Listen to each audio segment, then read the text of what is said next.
I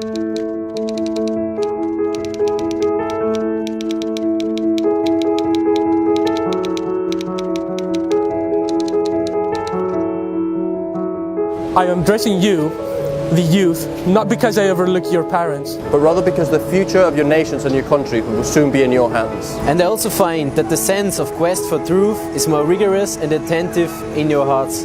I would like to talk to you about Islam, particularly the image that is presented to you as Islam.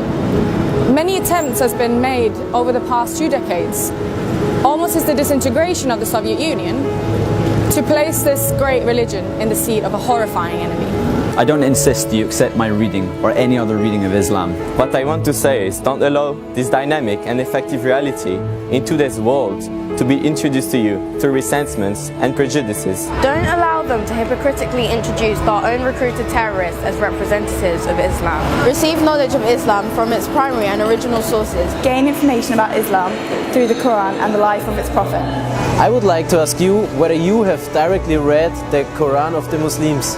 Have you studied the teachings of the Prophet of Islam and his humane ethical doctrines? Have you ever asked yourself how and on the basis of which values has Islam established the greatest scientific and intellectual civilization of the world and raised the most distinguished scientists and intellectuals throughout several centuries? I would like you not to allow the derogatory and offensive image buildings to create an emotional gulf between you and the reality, taking away the possibility of an impartial judgment from you. Today, the communication media have removed the geographical borders. Hence, don't allow them to besiege you with fabricated and mental borders.